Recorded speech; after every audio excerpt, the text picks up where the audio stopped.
USA is May 8th. This is a trend for Mother's Day gift. This is a Google keyword trend for Mother's Day gift. So it's just the United States. I did this because Mario kind of suggested it earlier this week, thought it was a good idea.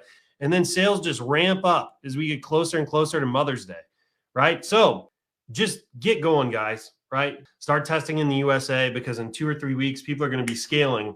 You're going to be able to take it to the moon. And, by here, it'll be raining cash. It'll be raining cash. How you doing, Mario? Doing great, man. Just, life's good. Enjoying the Florida life. Business is good. No complaints, man. Yeah, man. Killing it as usual. So for those that don't know, Mario Manduni is a big, good friend of ShineOn. You've been selling now with ShineOn for over a year. It's kind of your main supplier. He's a coach. He's had a number of very successful coaching students that have come through and gone on to sell 6 and 7 figures at ShineOn. He's been around the block for a super long time. You really, what I find, very interesting about you in particular is a couple things. One, you've clearly figured out how to replicate success. You've had multiple really top selling students, which is really impressive. 2, I really like how you you do testing kind of at the message card level, where like if you test something and it's kind of giving you some data that indicates you're on to something with the message card, you'll actually sit there and test different variations on the message card and the message. You don't leave it just yet. Whereas no, we've got a huge advantage with these message cards. I mean, they're written sales letters, right? And anybody that's ever been like in the affiliate space, let's say you're selling the same offer as 1,000 other people, which to some degree, if we're selling the same jewelry, we are, right? There's going to be, 2% of the written sales letters that are a bridge page that sell the potential customer on the actual purchase. And these message cards, are exactly that. Yeah, 100%, man. And I love how you'll sit there and play with it till you basically turn it into a winner. That's what I love about it. Where a lot of people, they'll just throw tons of different message cards out into the universe and just wait to see if one of them pops, which is definitely a strategy. I just like how you'll kind of tweak one until it becomes a winner, which is cool. Right. So it's got to show the potential to be an outlier from the get-go, from the first couple of days of testing. Right. Yeah. 100%. So we do the standard, like throw, 50 or 100 of them against the wall, whatever, and try to keep the concept as different as possible in the first stage. And then once you have something that's like a potential outlier, then you really dive in and, do your Franken quoting thing, adapt design structures, analyze like what about this card is getting me better results than everything else I've done, and then just do variation after variation. And what happens while you're doing those variations? Well, you're getting more sales and you're getting boomerang money. And so also you're getting good page score feedback. You're getting hundreds of sales on your pixel. And so you're optimizing at the same time the algorithm's optimizing, and you're in this like development and verification stage. And then you're like dancing. Sudden, boom. It's like dancing with the algorithm. Yeah, for sure. Hold on to that, because we're gonna revisit this a little bit later in today's episode, and we'll get down into the nitty gritty of your process. But I would say that's the second thing I really like about your approach. The third thing is just you have this kind of background with a lot of Tim Bird stuff. And Tim Bird, for those that don't know him, he's a media buyer, and he's an incredible media buyer. So don't let what I'm about to say detract from that. But he's very hacky in his methods. In a good way.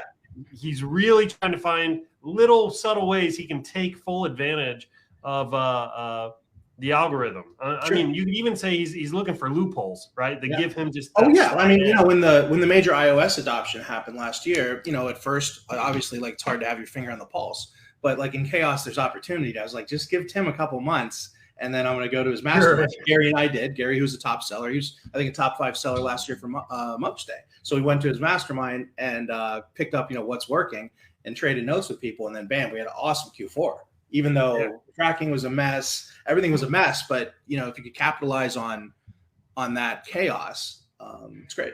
Well, dude, we had a call with Tim Bird, I think 3 months after iOS 14 hit, and he basically had it solved. Yeah. I mean, he had like found server side scripts and stuff he could run. Yeah. So anyway, the 3, just to quickly recap that, it's you figured out how to replicate success with your students, which is pretty incredible. 2, I really like your approach with kind of message cards. You'll kind of find one that has some promise and you'll stay with it till it's a winner. And 3, your methods are a little bit unique because of that Tim Bird influence, which I think is pretty cool. So today, for everybody joining, we are going to be talking about Mother's Day. Again, Mother's Day is right around the corner. Mother's Day is a massive, massive holiday. It's the second biggest holiday of the year. It's like Christmas in spring. That's what Mother's Day is. So you do not want to sleep on Mother's Day. If you just came out of Q4 with winners, or you missed Q4, let's say you just got into ShineOn, Mother's Day is a second chance at the plate. You can get up here, swing at the ball a few more times, and maybe connect with your winner. But first, before we get too deep into it, you know how we like to kick things off here. I actually made myself a slide this time so I wouldn't forget, because I've come dangerously close to some world-ending mistakes here by forgetting the toast. So, everybody, if you're ready, raise up your glasses, mugs, bottles, and flasks, and join me now for the Digital Marketer's Toast. Here's to more conversions, more cash, cheap CPMs, and lower CACs, to higher CTRs, much higher CVRs, to enable ad accounts and big bank accounts, to upsells, downsells, and cross-sells, to winning products and repeat sales, and to the thing that everybody knows, the riches are in the niches, but also your email flows. Cheers, everybody. Drink up. Let me get that off the screen there. Testimonials. Rosie got my second Etsy sale yesterday. Awesome on its own. Just checked the status, and ShineOn has already processed and sent it to USPS. Congratulations, Rosie. Thank you for dropping your testimonial. Congratulations on your second sale. You've got some swag coming your way. I think Tammy will be reaching out to give you some swag. Ed here. So this just started off as a promising week. Yesterday, I had my first TikTok sale. Congratulations, buddy. And also kudos to you for having the courage to go try TikTok. TikTok can be a little bit intimidating, specifically because of the video component. So kudos to you, buddy. Fortune favors the bold, right? And TikTok is going to be where it's at this year, I have a feeling. So get out there and get it. Michael, why don't I do a giveaway for somebody on the call today to get like a package of 5 TikTok creatives of their favorite card or something? Heck yeah, dude. I love it. Get my team to make them some voiceover card creatives. I love it, man. So tell us about the rules here. So okay. I don't know. How do you do your giveaways usually? Do you got like a roll of the dice or what? I don't know. Usually it's like I don't know. We'll do some best comment, best testimonial or feedback, best for ShineOn. We own the whole group, right? So we'll do best value post. Sure. For here though, in the comments. Why don't we just grab one random person, maybe that comments on it? Yep. Yeah, I want to do that. Comment. Give me creatives, and then we'll pick one person out of that. All right, there we go. So we'll send them 5 different or me works. Joe's on that. Joe's in the lead with that one. I like that. So let's get some me's in the call there, and we'll get my creative team to make somebody some creatives. You got all kinds of things coming in now. Me's. That's we need. Facebook users. You guys got to sign up on StreamYard so we can see who it is. Yeah.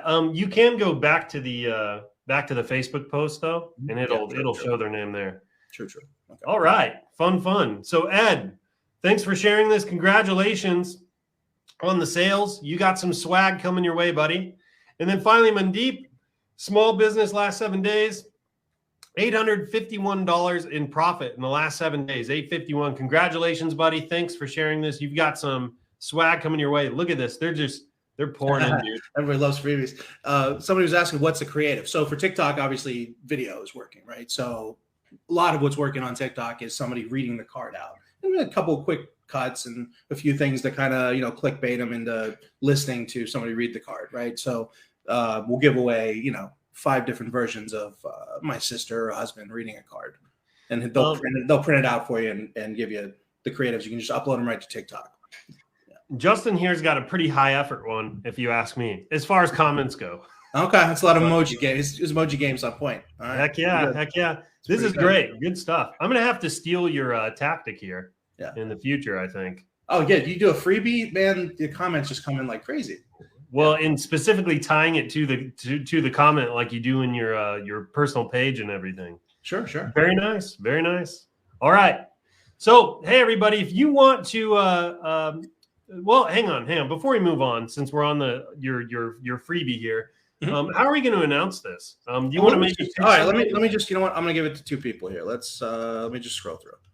All right, let's give it to Joe Windsor because he was first coming out with a bunch of me's. Okay. And then who had the emoji game that was on point? Right here. All right. Justin and who did I say the first one was? Joe Windsor. Joe Windsor. Just send me a PM on Facebook. I'll connect you to my squad and we'll get you some creatives next week. Yeah, congratulations. Congratulations, folks. Good work jumping all over it. Nice. Yeah. Thanks for doing that, Mario. It's awesome. No, my pleasure. It's good. And I told that is such a hurdle, and it's such a awesome platform.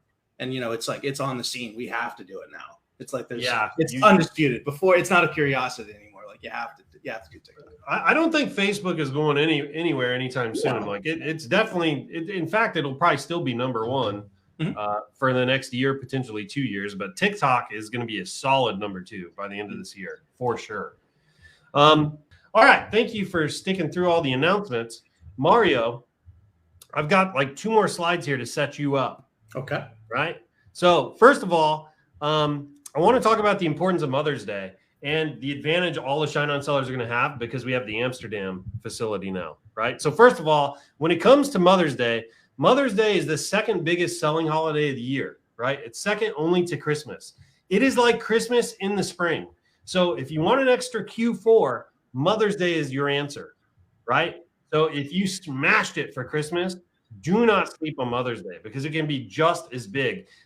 In fact, we had a seller do, they didn't math. We surpassed this record now, but for Mother's Day, like last year, the year before, they did like 600K within a 7-day span. Now we can do that in 2 or 3 days. But I'm just telling you, the potential for Mother's Day is it is unreal. So you do not want to sleep on Mother's Day. Now that we're shipping from Amsterdam, we can reach anywhere in Europe in like 2 to 7 business days, right? And in Europe, they have a bunch of other Mother's Days that you can take advantage of before the one in the U.S. So Mario, tell me, is this large enough to see right here? Yeah. Okay, cool. So you've got UK and Ireland on March 27th. You have to take advantage of those. It's over a full month ahead of the US Mother's Day. And they're English speaking. So there's very little tweaking you're going to need to do to sell into UK and Ireland for Mother's Day. And it's on March 27th, right? So if you catch a winner here, you could just literally roll it right into Mother's Day for the US. So you just do not sleep on it. And there's like 70 million people in the UK. I can't remember how many people in Ireland. They're definitely wealthy countries. They can afford to buy this kind of stuff. So do not sleep on it. Take advantage of it. And if I recall, Germany, we've shared data in the past. Germany was always my best second country in drop shipping for years and years and years. And I think even before you guys had the Amsterdam Fulfillment Center, it was one of your biggest countries outside of the U.S. too, right? Yes. Mm-hmm. Yeah, we have a seller that he's really good at pocketing, at finding and targeting these little fragmented markets here, and then selling into their languages. And then there's no competition, so he like owns it. He just owns it. Yeah, even U.S. speaking, Germany was always my second best country with drop shipping. Yeah, that's awesome. Thanks for bringing that up, dude. One important note is that in Ireland and UK, if you're going to try this, they call their moms mum, like M-U-M, versus the traditional spelling in the US is M-O-M, right? So you got to make that little tweak if you want to sell into the UK and Ireland. So anyways, that's March 27th. So don't sleep on that. You literally could be scaling right now into those markets. So get on it. Next, you have Spain, Portugal for May 1. Spain, Portugal, Hungary, Romania, Lithuania. It gets a little more challenging because you're going to have to sell into their languages, right? But if you hit a winner, you'll own the market. There will be very little competition, right? Most people are lazy. They don't want to go the extra step of translating and all that kind of stuff. So if you hit a winner here, you're going to destroy. Then May 8th, that's when Mother's Day is in the United States as well. I got one more slide to cover that, but Germany, Italy, Austria, Switzerland, Belgium. What? Sorry, it's a fire alarm test. Sorry about that. If it happens again, I'll mute. Yeah. Oh, are you good? Yeah. All right, buddy. Let's hope it's a test. If you need to run out, take your laptop with you and stay within range of Wi-Fi. But safety first. Anyway, Finland, Ukraine, God bless those people. Greece, Latvia, Estonia, all of those are May 8th. It's the same time as the United States, right? If you had to pick one or the other, I'd probably go for the USA. But if you speak German, if you speak Italian, or anything like that, and you have kind of that slight edge, then go after these markets. Because if you hit a winner, I promise you, there will be no competition. You will scale to the moon. Poland for May 26th. Wow, do they stand alone? Looks like they just wanted to be different in Poland. So they are May 26th. And then May 29th, France and Sweden. France can be huge. And Sweden, you actually might be able to sell into Sweden using English, which would be pretty freaking interesting. All right, so then finally, USA is in May 8th. USA is May 8th here, right? So May 8th, all these cyan-looking countries. USA is May 8th. This is a trend for Mother's Day gift. This is a Google keyword trend for Mother's Day gift. So it's just the United States. I did this because Mario kind of suggested it earlier this week, thought it was a good idea. And you can see people really start to shop right here around what, the second, I guess the second week of March, second to third week of March. And then sales just ramp up as we get closer and closer to Mother's Day, right? So just get going, guys, right? You can sell into the UK and Ireland. You should definitely be testing now. Start testing in the USA, because in 2 or 3 weeks, people are going to be scaling. You're going to be able to take it to the moon. And, by here, it'll be raining cash. It'll be raining cash. So hopefully I got you set up there a little bit on the potential of Mother's Day. And I know that you, with your students in the past, have taken advantage of the Mother's Day holiday. That chart you just showed, it's, depending on your platform, whether you're search intent or interruption marketing, you got all of April to scale this thing, but you want to find and develop a winner, and you're winning creatives and everything before that. So you'll probably, you want to take a little bit of punches, towards the end of this month, because there'll be a lot more sellers than buyers. But that's when I like that, because your data becomes very clean. Right? When you have something that is pushing against a lot of competition, it still shows itself to be an outlier. Just wait till that demand meets up with it, and you have your best possible version of it, and you're going to scale it to the moon. It's kind of like testing that little war period right there from let's say the 14th through the end of the month, those 2 weeks. Whatever you can make stand out then, and if you can get the best possible version of it, you got a high chance of being able to scale that thing very aggressively come April. Yeah, that's another thing that I think makes this holiday so cool is unlike Valentine's Day, where you have this very short kind of selling window. It's basically 1.5 weeks in February. Yep. You have a really long runway for Mother's Day. In a way, it's similar to Christmas, where Christmas, it seems like the first day of Q4. It's like these particular products are perfectly priced for people buying them for Mother's Day too. And it's a Hallmark card too. Valentine's Day, you're competing with so many other things, for a married guy to buy, right? It's not it's an opportunity, but we've had people in the group that have 7-figure husband and wife cards, and the Valentine's Day was actually kind of disruptive for them because the amount of competition in the market for that. Whereas something like Mother's Day, rising tide floats all boats. There's so much opportunity.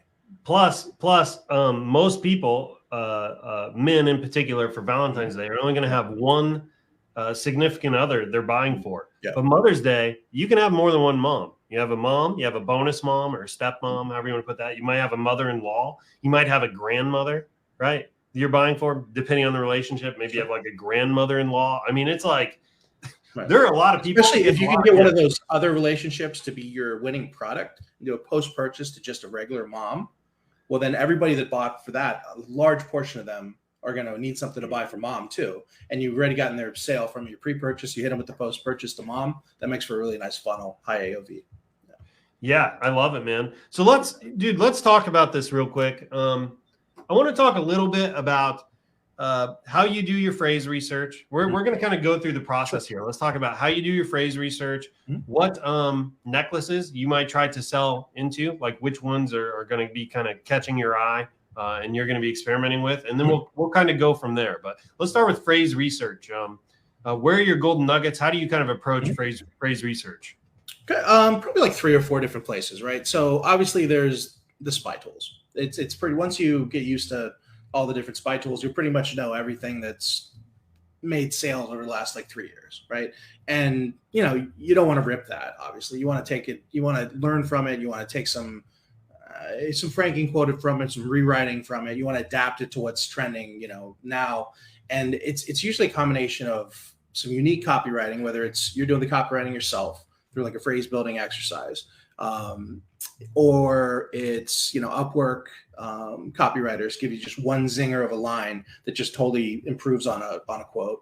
You've got like I said, you got product research from what's worked for other people in the past, and it ends up being like a hodgepodge of that most winners are. Some people write winners from scratch, and those are great because like you're the only person in the world selling along that same theme. But most of the winners, we're saying it's a combination of knowing like the top 10 or 20 like romantic concepts or loving concepts in that particular family relationship, rewriting them yourselves and having something fresh in there, and legibility. Like, this isn't really research, but a lot of times you can, the difference between, a failure and a success is just that the card is so legible and there's not a lot of fancy stuff on there taking people's eyes off of it. Right. And we start with Love Knot to test everything. And then from there, we'll do Love Knot, huh? Yeah. First stop for everything. Yeah. First stop, go to. Yeah, for sure. It sells super well. It's got very high perceived value. What we found is anything that's kind of bedazzled has high perceived value and tends to do well in the direct response marketplaces. So that's interesting. So you use your spy tools, things like that. You kind of get an idea of what is going to perform well. And then it sounds like you're trying to find some kind of way to bring a little bit of a twist to it to make it fresh. Well, we've always got fresh copy coming in from Upwork, right? And the nice part about that is you want to hire not the super expensive copywriters because you want everything at like a 4th or 5th grade reading level. So you literally are hiring copywriters to come up with phrases? Is that how or you'll give them some guidance. You'll like, let's say you've got a message card and it's got 3 concepts on it, right? Let's say it's got like, this concept or that concept, and then like a close, right? You might separate one of those concepts out, send it to 2 or 3 different people on Upwork, tell them, rewrite this as many times as you can, quality in 2 hours. Here's a 2-hour gig. And then you end up with so much copy. And then, if you really want to take it to the next level, you can have a workflow where the copywriters are putting copy on a shared Google Doc. You've got a whole bunch of templates in Canva or something. You pay another person. We got one person, I think we pay $6 an hour. And it's basically was a gig. We said, looking for somebody with basic Canva skills. They grab the copy, they throw it on the Canva templates, and that same VA can upload it to your store, give you a sheet of all your stuff with your links to your URLs, with naming conventions that you've trained. And you end up with this like little mini team of VAs that's way less expensive than you could possibly imagine. And you've always got an influx of stuff coming in. And as you see things trending in the marketplace, you can say, hey, run with that concept. Give me some rewrites of that. Give me a batch of 20 fresh quotes in that particular niche. This niche seems to be trending. And, I love that, man. And you end up with this workflow, and so you got more than you need at any given time because you don't want to be backed up on your tests, like waiting for something from a subcontractor or something, Dude, that's super creative. I don't think I've quite heard of an approach like that. So that's awesome. Yeah. So let's say you get your phrase, you're using Upwork or however you want to do it, and then depending on your workflow, maybe somebody's dropping it onto Canva templates for you, getting it into your store, so you're kind of locked and loaded, ready to test. Yep. Sounds like you start with Love Knot on everything. Love Knot will do right now. I mean, that subject should change. It's very dynamic, but right 100%. Now it's a go-to. And like for Q4, did multiple million on Love Knot. It was our best product, so we're happy with it. Yeah, and it'll do great for Mother's Day too. I mean, really, Alluring Beauty would, this new Eternal Hope one would. Yeah, there's a bunch of them. Yeah. But you got to start somewhere. So I mean, Love Knot's as good as any. Okay, so now let's move into like the testing phase, right? Okay. So maybe it's all going to be abstract, but maybe high level. Tell us how you approach testing on Facebook, and then I'm very interested in how you take some signals about your the phrase and the message card you're putting out, and then like how you kind of work with those signals and dance with the algorithm, so to speak, so that you tweak it into something that is a winner. Sure. So let's just do like phase 1, phase 2. Okay. Sure. So phase 1, you want to test as many concepts as possible. You want to keep them somewhat unique from each other. What you don't want to do is like, don't put, if you're going to test 50 quotes, right? Don't put them through a filter of like what you like or what you think will work per se. Like if you're going to have 50 quotes in phase 1, try to make them all somewhat different, right? Because otherwise you're testing the same thing for twice your 2 or 3 or 4 or 5 times your money. Right. Can I squeeze in there real quick? Please. Yeah. Also, for anybody that's new, we say around here it's the phrase that pays. It's almost the phrase itself that you're testing, right? If you have the same phrase with 10 different necklaces, I would never do that, right? Right. No. Mario's approach is much better. Very legible, very plain, very legible. You want to, let's say you're spending $50. Say you're doing 25 a day for 2 days. You want to make sure that you're testing the quote. Yes. Right? Because you want that quote on a very plain, very legible template to make a couple sales. 95% sales on that first $50, then it's worth taking into what I call phase 2 development. Try all your design ideas, try all kinds of rewrites, try different colors, schemes, try all kinds of stuff. Try different, you can try different pieces of jewelry, but that won't move the needle as much as the quote will. Yeah, and like 95% of all your testing at the beginning is just really around that quote, because like you said, that's the thing that moves the needle, right? So anyways, okay, you can continue. I wanted to. Okay. All right, so let's say you test like, I don't know, well, let's use, you've had Matt on before. Let's use Matt Baugh's example, okay? So he tests about 60 unique concepts. One of them he thinks is his winner. He takes it into development, 60 variations, different design layouts, different different quote rewrites. And it's like thousands and thousands of sales in, it's still kind of stuck at break even. But what's happened here is it's boomerang money. So you might do 5,000-10,000 in sales and make or lose $500 or something, right?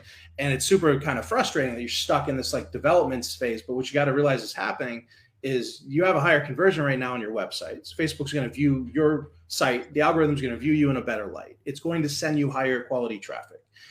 Those people are giving reviews on your page. So your page score has gone up. Again, the algorithm's going to start to favor you more.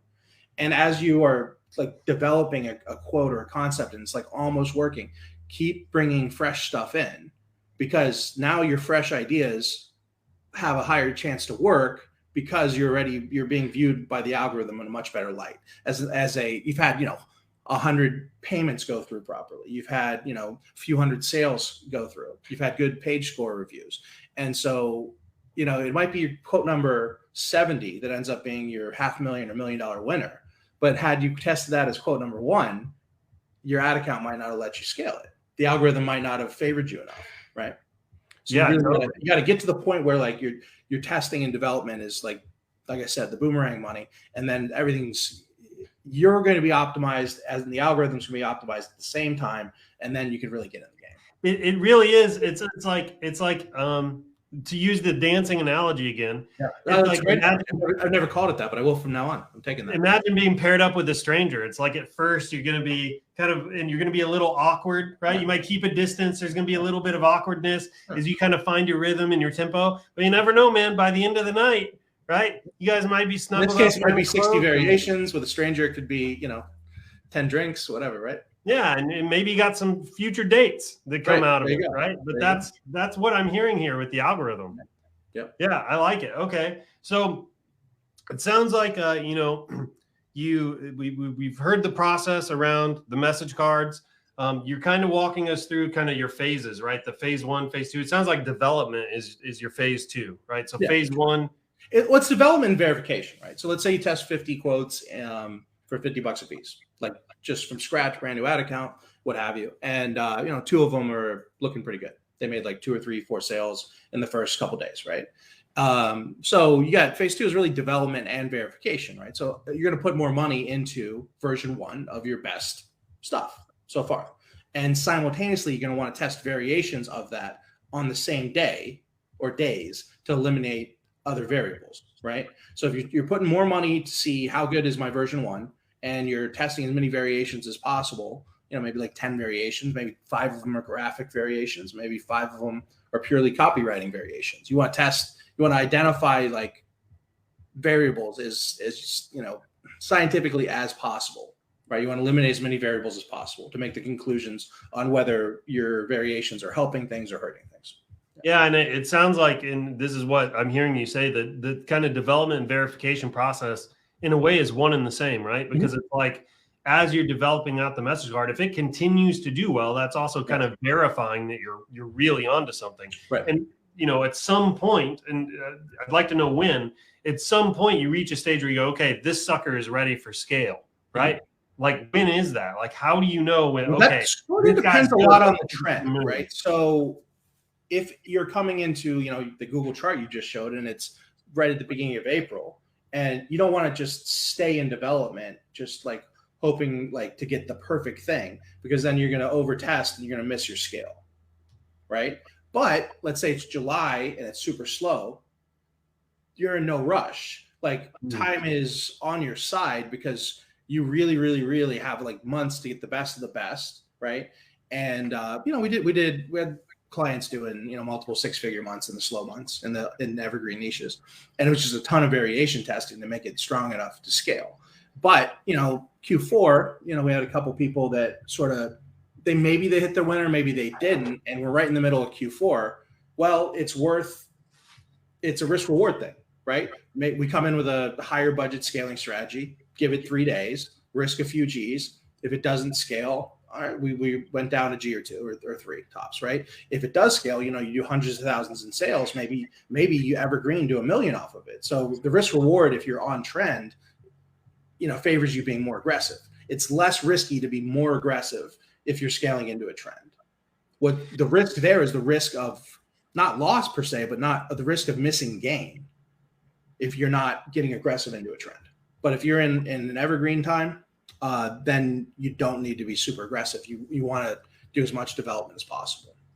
And for anybody listening to this that's new, I mean, you probably heard Mario say a couple things that I'm guessing you probably found alarming. One, you were like, if you test 50 designs for $50 or whatever, it's like, that's a lot of money. And then also he just talked about throwing around some G's to risk some things. One thing I want to say is that, it does take some capital to kind of get moving here. However, it's not all loss, right? Like, as you're testing, a lot of these products, they'll break even, or even if they lose, they're still going to get some sales. So it's not 100% loss. You're still no, it's not 100% loss. But I mean, if you can do paid traffic, yes, you're gonna need thousands of dollars. Most people will need thousands of dollars to make it work, and that's that's kind of the reality of it. Not everyone. Some people can kind of crawl the way up with very, very limited means, and that's super impressive to me.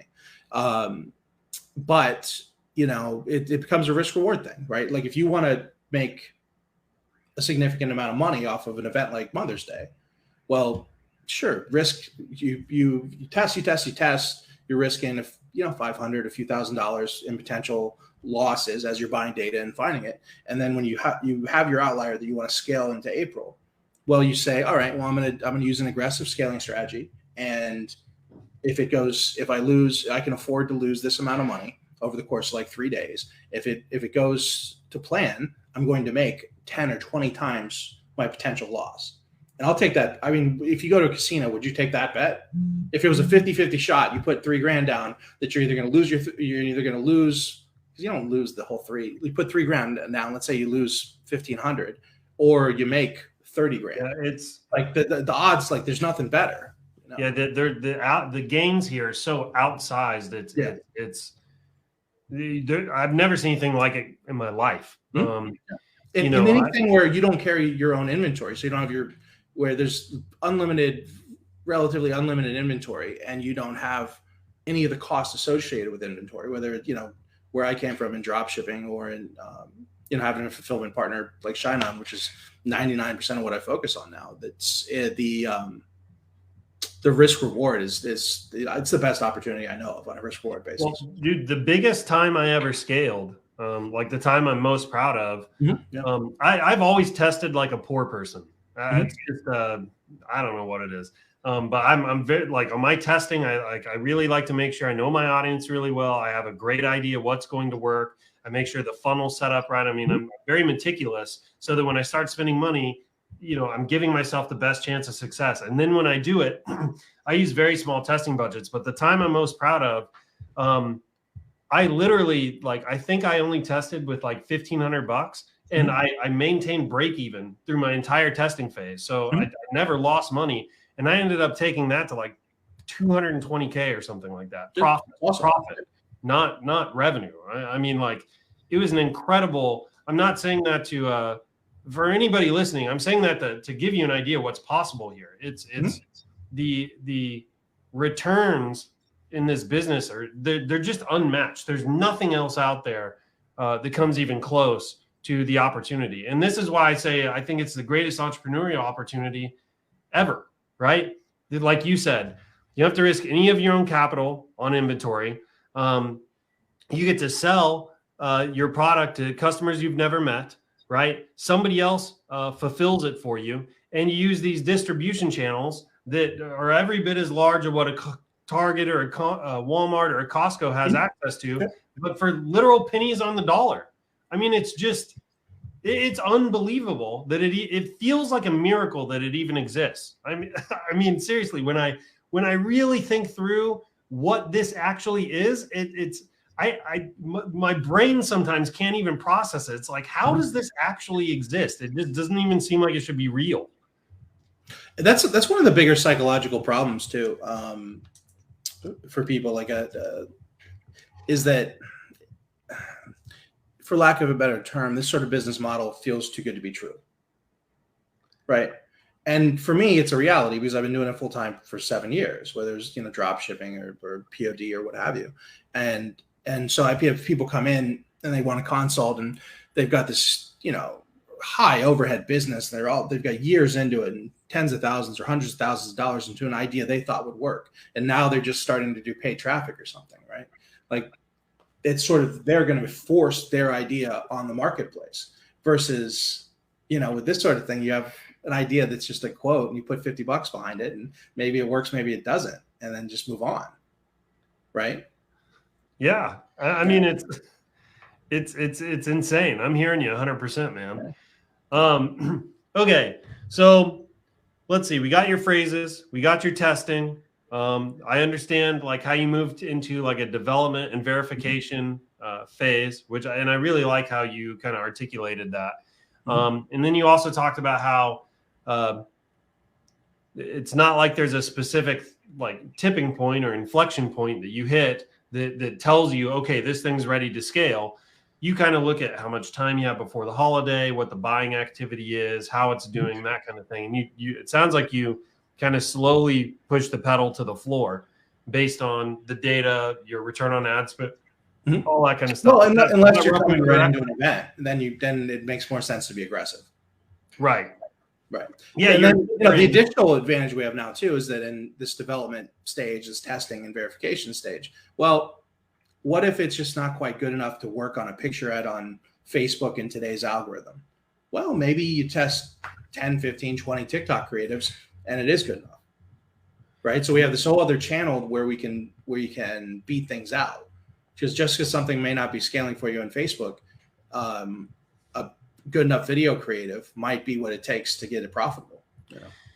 Yeah, no, that's actually a great point. So I want to get to TikTok real quick, but before we do, so when it comes to the products, so you start with Love Knot.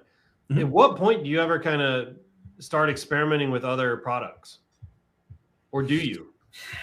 I mean, we sell some of the Eternal Hope, but I mean, honestly, Q4 was just all Love Knot, and most of this year has been Love Knot. It's just we really haven't felt that we needed to go outside of it, but fair enough. We're making sales on watches on Etsy and Amazon and such. And then Father's Day is a whole other thing. Maybe it's going to be the Cuban chain. We're starting to do more Cuban link. The Cuban link's here to stay for sure.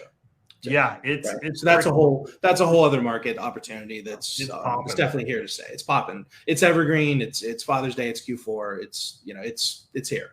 right? Obviously it's not the Mother's Day winner per se, but yeah. It's But all- no, it's the quote. Some of your other SKUs lend themselves to make a lot more sense for probably for video ads. But yeah, man. I mean, we've been doing this for a year, and it's been 98% love not.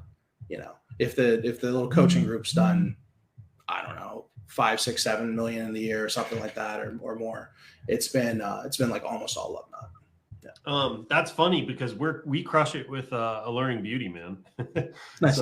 So, and we launched Eternal Hope, which I don't know if you've seen it, but it's very bedazzled with a large cubic zirconia. Yeah. But for Mother's Day, I just the ones that always I always want to see really take off are Peapod, like our Peapod necklace that we have, where you can actually personalize the number of peas that are in it.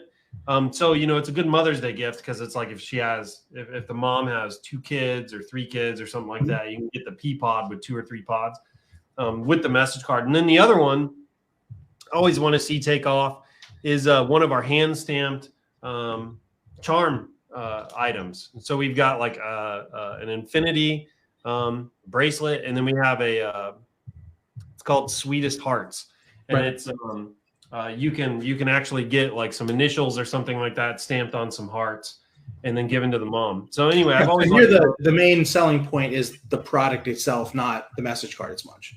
So you're really gonna have to beat them out on creatives. You're gonna have to beat up the competition. You're gonna have to get your KPIs to line up based on your creative a lot more than other things. Well, you still have the message card that I think powers the sale. It's just one additional element to the gift, right? It just brings a personalization element to the gift. And then with personalization comes upsells, right? Because, the more kids, the more money, all that kind of thing. So anyways, I'm not crazy about custom. It's just my personal process. And then also the customer service that goes with it. I know people make a ton of money in custom stuff, but for me, it's just, I like the vanilla message cards, get that thing, scale it to the moon. Yeah. So, okay, here's another question I have for you. So, Kirsta, so I've got a data analyst guy on my team, and he's been building some dashboards for me. Nice. Deep, if you're watching this, we love you, buddy. Cool. And in the dashboards, we break out all of our internal brands separately from the app and platform performance, and we can look at the average order values on each. And I was looking at internal brands, and the average order value was over $100, and I'm like, there's no way. I'm like, there's some kind of mistake here. I'm like, $90, okay, but I'm like, this high, there's no way. And sure freaking enough, man, Kirsta's AOVs have been $105. Yeah. So, I buy whenever he's scaling something. I buy it a couple times so that I can see what his upsells and his downsells post purchase are. Yeah. He's like a freaking mad genius when it comes to this stuff. I wanted to talk to you about funnels. I wanted to talk to you about the on page kind of add-ons, whether or not you do cart page stuff, your post purchase. How do you figure all that out? Because it's super important once you start to scale. So, well, you got to think about your buyer, right? So if it's husband or wife, evergreen, you want to get them to check out in a minute. You don't even want them to know the name of your store. Like ideally, they can't even navigate anything. You get them to check out, and then you give them something post-purchase, maybe some earrings, and then get them in an email flow. Maybe try to sell something for them to buy for their son or their daughter, right? But you want to get them to check out as quickly as possible. And so you want to, adjust the whole shopping experience like that. If you're selling to grandmas, they love Hallmark. So they're going to be just browsing around, reading everything on your store. They're going to have a higher click-through rate from Facebook or TikTok. So you can't, that's apples to oranges. You can't compare a lot of your KPIs of a married guy versus a grandma, right? Makes sense. Yeah. So you have to really like play around with, what's possible in that particular buyer's mind, what that experience has to be like, right? Grandmas, they might respond better if you're in the development phase. You might try more graphical elements, longer form, wording. With husbands, you want to get them super, super legible. Probably not much in the graphic range. You just want to get them to check out so quick. So for Mother's Day, for example, maybe something smart in the post purchase would be like, an upsell to a mother-in-law, perhaps, or like a grandmother, or like assuming your hero product is straight on mother, then your post-purchase could be like grandmother, mother-in-law. Right, and the no-brainer is that your hero product is mother-in-law. Then the no-brainer is post-purchase mother, and that's where you're going to get your highest take rate because that's the broadest reach possible, right? Yeah. So if you get a hero product that's not just straight mother, then your post-purchase is going to be high take rate. Well, I'm going to let everybody in on a secret. We have a new add-on we're bringing, or post-purchase we're bringing for Mother's Day. It's this rose petal bear thing that we're going to do.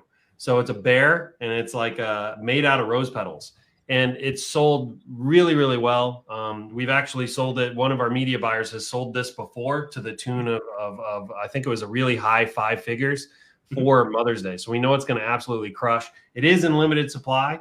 Those things are bulky, huh? How many did you get? I don't know. Okay. I know our production people are kind of complaining about it though. Those are so bulky. Yeah, that thing sells like crazy, many Valentines in a row. But a lot of drop shippers crashed and burned on it because people didn't get their stuff for Valentine's or what have you. Yeah.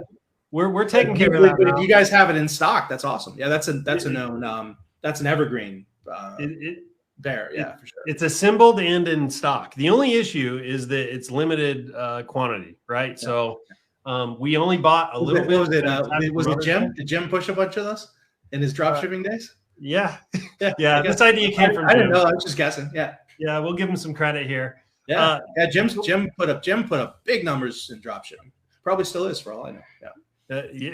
Jim's an animal. Really, our entire media buying team.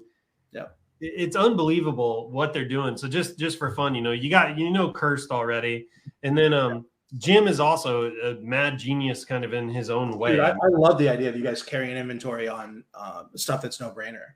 That's not necessarily in your usual wheelhouse. That's great. That's awesome. Oh yeah, dude, there's so much coming. I'm so freaking excited, dude. You have no idea. But also we have another media buyer now. Steven DeGracia has joined us. And Steven is like, he's like a master at all these traffic channels that you just never think of. Nice. And like he just absolutely kills it. And what like native and stuff. What are you doing? What's new? What's that? What are you doing? Like native ads, or what are you guys doing? I'll talk to you offline. I don't want to say okay. They're small traffic channels, and if I give them away, they're going to be flooded, right? Going to be flooded, yeah. Gotcha. But I mean, it's stuff you just would never think of. And he's squeezing it all out of the toothpaste, huh? Dude, he just destroys. And then the other thing is that I love about Steven is his methods are super hacky. So even when he sells on Facebook, he will only spend. He'll spend like $100 a day, right? Which you think, oh, that's nothing, but his ROAS will be like 10. So it's very small spend with outsized returns, and then like he's just done for the day. He's like, I'm good. But it's I made my $500. I'm good. I'll see you. Yeah, yeah. He's awesome. So anyway, our media buying team they're just crushing it, man. It's a lot of fun, man. We're having tons of fun. We got a ton of new products coming this year that people are going to want to take advantage of. It's nobody else is going to be doing it. If ShineOn is the right place, if this is your game, ShineOn is the place to be. All right. So I said we were going to touch on TikTok. Why don't we do this? How are you looking on time, buddy? Whatever you guys need. Okay. So why don't we do this? Q&A is coming. We're going to do a little bit of Q&A. Much. So if you have any questions for Mario, start dropping them in the comments now, right? Start dropping them in the comments now. Let's shift gears a little bit and let's talk about TikTok. So TikTok, it blew up really in Q4 of last year. I think Q4 of last year is when it really started to get everybody's attention because people are they're kind of fed up with Facebook. They were looking for, the white rider on the hill to kind of save us from the tyranny of Facebook, and TikTok shows up, right? So lots of people posted big numbers on TikTok in Q4. Sure. And like, I feel like the media buying, everybody's heads are turning, right, towards TikTok. So it's still relatively new though. Yeah. I mean, it No, I really mean, is. here's the thing. I'm not a first adopter. I'm an early adopter. So now that everybody else has trailblazed the TikTok thing, I'm jumping on the train. And Yeah, so tell us about it, man. How do you get going on it? What was your experience? It's so similar to Facebook, but first of all, disclaimer: I'm not putting up TikTok numbers like Oscar, like Kirsta, they're the leaders. You would know more from your internal team, like who's really putting up the big numbers. So, I'm not going to sit here and pretend I'm a TikTok expert or anything, but the platform is so similar to Facebook. You have the additional advantage of being able to beat out your competition or turn a decent product into a great result with the ad creative, right? With the video creative, which reminds me of, before ShineOn was my primary fulfillment partner with drop shipping, to do a couple $1 million run on a product that everybody's selling the exact same thing. Well, I might have to go through 80 video creatives to do $2.5 million or something, right? Like we had 2020 partnered with one of my students, and I scaled them, and they did like $2.5 million on this fetal baby Doppler. You could hear the baby's heartbeat, right? It was like a 5-second comment in the Facebook of comments of somebody using that product, and you could hear the baby's heartbeat, and they had little hearts coming down the woman's stomach and everything. Super powerful. But we spliced that into 20, 30, 40 different collages of UGC videos, and kind of broke it out into, okay, we got these 8 different pieces of quick cuts of video, and how many different ways can you organize that? And you just do a whole batch of a lot, right? Like I'm not a mathematician, but a lot. No, it's like 8 times 8 times 8. Yeah, right. So in that case, you get 50 creatives out of that or something, right? Or 64 or something. So you have that ability on TikTok and the algorithm, it demands it, right? So creative fatigue is a real thing on TikTok. So you got to, as you guys know, like in Q4, your internal brand, I think you put it really is a dozen creatives a day or something. Like the algorithm really demands it. But I know Oscar, he came on as a guest on my group a couple times. I think he went through 150 different creatives on his winner. And that's an advantage, right? Because that's a barrier to entry. And if you become a master at that, then you don't have to compete with everybody else, like on Facebook, that's using scaling with just a picture, right? Which is the pro and con. Because on Facebook, we had straight on picture shots do millions of dollars. And it just, I cried reading this in the picture of the card. Yeah. And then just all the Facebook hacks and everything with the scaling methods, obviously with a big advantage there. But with TikTok, it opens up the whole creative testing thing, that you don't really have nearly as much with Facebook. Yeah, it's all about, this entire game is about just going one step further than the person to the left and the right of you, usually, right? It's like if you can just do a little bit more than the lazy person, you really, really set yourself up for success here. And TikTok is kind of like that. Like you said, there is a massive barrier to entry because it's video, and really video is kind of scary, especially if it's your first time in it or into video, or you have to speak. And your voice is on the video. Right. Like it's a financial barrier to get somebody on Fiverr to do it. And then do they really do it how you told them to, and it's the tiniest difference between one creative and the next, why it works. And that's hard to translate to somebody else. Whereas, you could do that, or your own team could do that, Yeah. Cool. So you're definitely in the TikTok game now. Yeah. I'm a convert. Sure. Yeah. Yeah. That's awesome, man. So this year, it's going to be Facebook and TikTok. Facebook, TikTok, Etsy, Amazon. Yeah. Oh, well, yeah, Etsy and Amazon.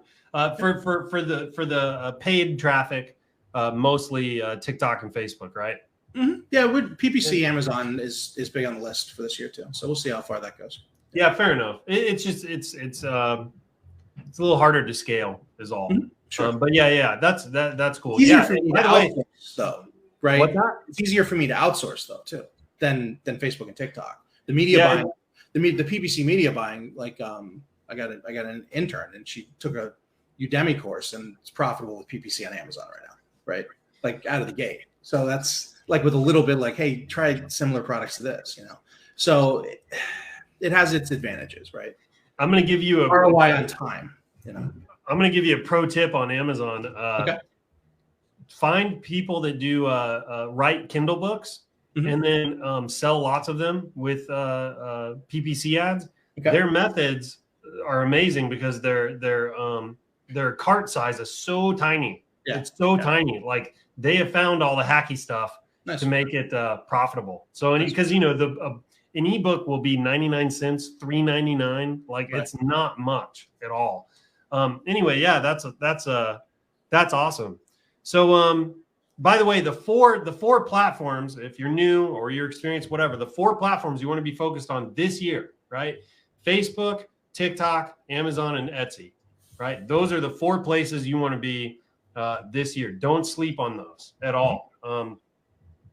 You can scale. I mean, depending on where you're at, don't feel like you have to have them all. You're going to want to master 1 or 2 of them. And then, okay, fair point. Like if you're doing interruption marketing, you got to be on Facebook and TikTok now.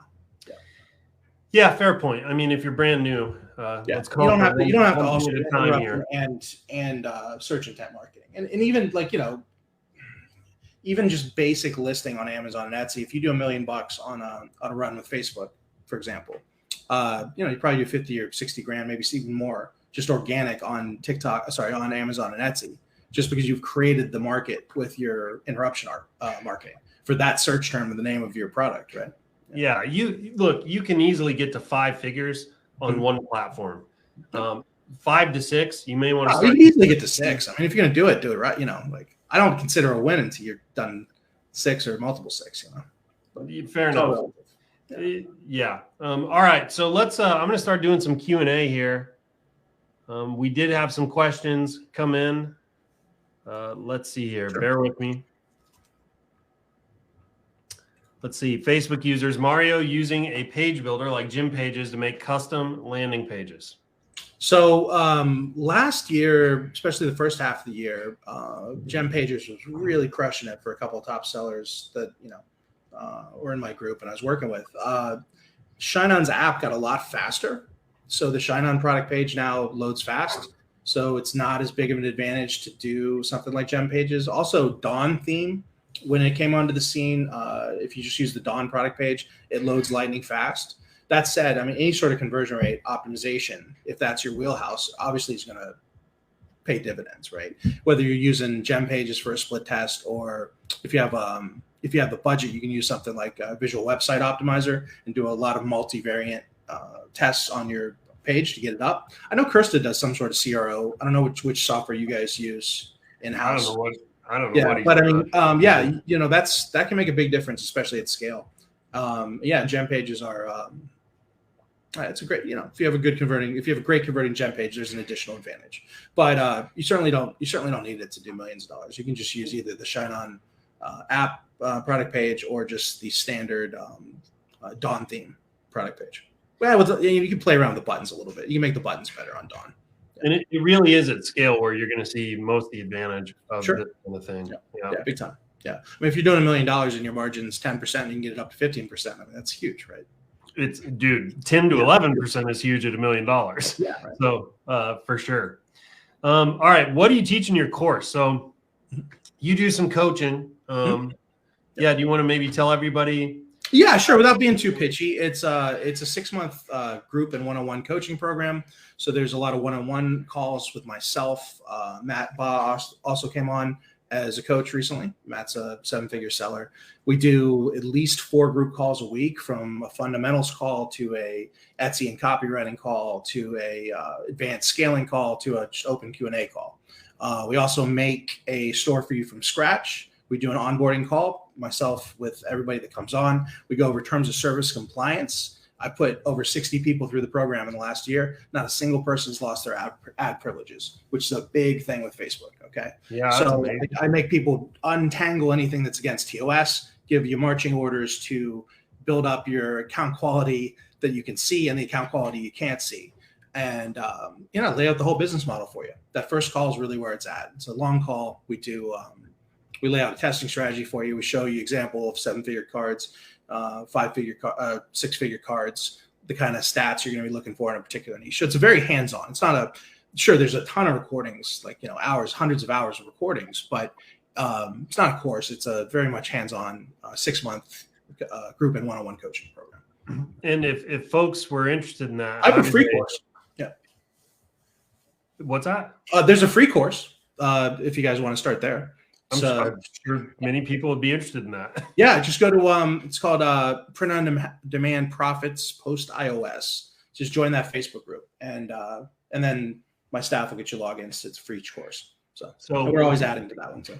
In Facebook, search Print on Demand Profits Post iOS. Yeah. Okay, got it. And then people in it right now or something. Yeah. If they're interested in the coaching, how do they get a hold of you? Just go to mariomanduni.com. mariomanduni.com. Mariomanduni. Or just send me a PM in Facebook. Yeah, and let's see. Do you have your last name? This is you can look at his little name card here under his video for the proper spelling on that. Okay, cool. Thanks, buddy. All right, Facebook user. What spy tool do you use? Ooh, okay. There's Spy Pro. There's Ad Spy. There's some free ones. Actually, let me pull up a document. So let me see here. It's got like a document of spy tools. Yeah, pretty much, right? So I mean, in the coaching program, there's like 10 hours of recorded spy calls, and then shared docs on spying too. So that's just that's definitely not going to be enough for you just to copy other people, but certainly understanding what works in your niche is so important, because you can see how far you might be off from it. That's the main thing, is to get you in the zone, and then let the little creative tweaks around it, help you out. Like, so many people are so far off the mark from what's working, and that's really the best thing that the spy tools can help you with. Let's see. Well, obviously, I like Google Trends. Let's see. Profit Busters is a good one. Spy Pro. Profit Busters is nice and cheap. SpyPro.io. Drop P Spy is like a cheaper version of Ad Spy. For TikTok, we've been playing around with this Pippy ads, PIPI ads.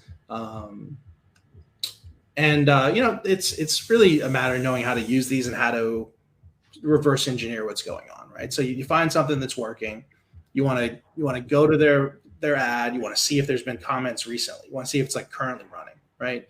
You can go to their website, see what they're selling. You want to go to their ad library within Facebook. Depending on how they're running on TikTok, you might be able to go to their actual TikTok account and see their ad library there. So you want to take it as, when you see something working, you want to take it as deep as possible, and just really take notes and start to see a theme and what's working in your particular space, so that you have a good starting point. That's really what you want to use spy tools for. Once again, there's this theme. If anybody was here last week when I did my interview with Chris Blair, it's all about getting that slight edge. Go deeper than other people. Take it 2 or 3 steps beyond what they'll do. Like, Chris, what he says is, when he does his product research, he'll go to Etsy and look at bestsellers, for example, but he'll start on page 5. Mm-hmm. He'll just skip everything between page 1 and 5 because he knows, that's where everyone else is going to be, right? Yeah. So we'll start at page 5 and we'll go 10 pages deep. It's like, you just got to outsmart your competition a little bit. So anyway. And if ever you were going to use Etsy for Facebook or TikTok research, Mother's Day is the time. That's the highest correlation between an Etsy buyer and interruption marketing buyers. Yep. A lot of times during the year, or things that are evergreen on search intent networks like Etsy or Amazon won't necessarily work, especially with the targeting options in Facebook now being limited. You have to go broader. But if ever there's a time with the highest congruency between what works on Etsy and what works on Facebook, now is definitely the time for Mother's Day. All right. Next up, question: is Facebook rewarding new buyers if they use broad targeting on ads? Do you recommend using some interest or none at all? So here's the thing. All right. So the way that I like to test is going to burn more money. Okay. But it's going to give you cleaner data on what is truly something that one card can do hundreds of thousands, millions of dollars. Okay.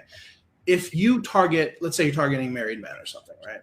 If you target married men that like Hallmark and romance novels, they're going to buy just about any half decent quote to a certain degree. So let's say you tested 20 quotes to them.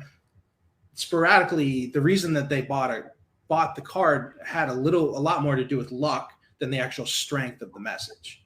But if you test a very broad audience and you test a lot of different quotes, and 1 or 2% of your quotes or 3% of your quotes are just obviously doing way better than everything else, you can, with a good degree of confidence, know that you're onto something, and then it's worth your time and money to really develop that concept. So when I think about phase 1 testing, and if you can't afford to do it, you can't afford to do it. But ideally, ideally in a perfect world, you test 100 quotes, and 98 of them don't make any sales, and 2 of them make 5 or 6 sales in your first $50. And sure, that sucks. You lost money on 98 quotes, but guess what? One or both of those 2 quotes that worked, you could quit your job on once you get aggressive, because it's that black and white that they're winners. Yeah, totally. All right. What color backgrounds are more attractive or popular for Mother's Day message cards? Yeah, good question there. I mean, we'll have to see this year. We really will. Like if I look at some multi-6-figure cards from last year, they were more colorful than a lot of the other niches.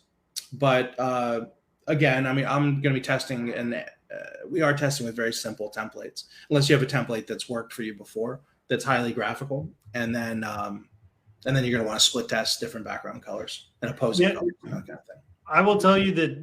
Look, I have access to everyone's data, Sure. like the Wizard of Oz over here, and I can tell you that typically it's your lighter color backgrounds that tend to outperform. So, and I think that's probably just because that's how people are used to reading. I mean, think of a Hallmark card; it's almost always white background, black text, or something like that. It's very easy to read, right? Sure. And I think most people are on a cell phone, right? So legibility is everything. Legibility, capitalized letters, good, like a really nice font. Even if you're going to use a cursive font, make sure it's a super legible font. Dude, legibility is the key word, right? I think legibility trumps literally everything else when it comes to the design.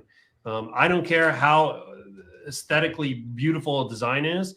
If somebody can't read the words, if the design distracts from the phrase, right? Because that can happen if you get too crazy with the design. Or for some reason people are distracted or don't read the words or something like that very quickly, you just throw it out. It doesn't even matter, right? So anyway, yeah. But if you're going to go with some of those colors like you put up there, make sure that your opposing color, if that's your background color, make sure your opposing color pops out. Like if you have a darker background color, white will probably pop out the most. So it comes down to legibility again. Yeah. But you can always just test on a white background, black, get a good quote, test all those, see what works for you. I think we've reached the end of the questions here. Looks like we had a good Samaritan put your URL in here, MarioManduni.com. Facebook user with the layup. Thanks, buddy. Yeah, thanks, Facebook user. You can always count on Facebook user. Anybody, guys, I'm super accessible. Just send me a PM in Facebook. Yeah, Mario, he'll get your messages, unlike me, unfortunately. All right. Well, Mario, thanks for coming on, man. I got a couple of slides to kind of pull this one in.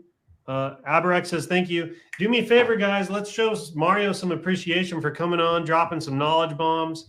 Let's see the little emoji hands, some thank yous, some fire going up would be nice. We're about 30 seconds delayed here. Joe says, thank you, guys. Well, Joe, thanks for joining. Yeah, and the 2 people that get the free creatives, make sure to message me. And if you're having trouble getting a hold of me, just message my sister and project manager, Gina Manduni. So. Yes, Gina. By the way, Gina, let's give her some props.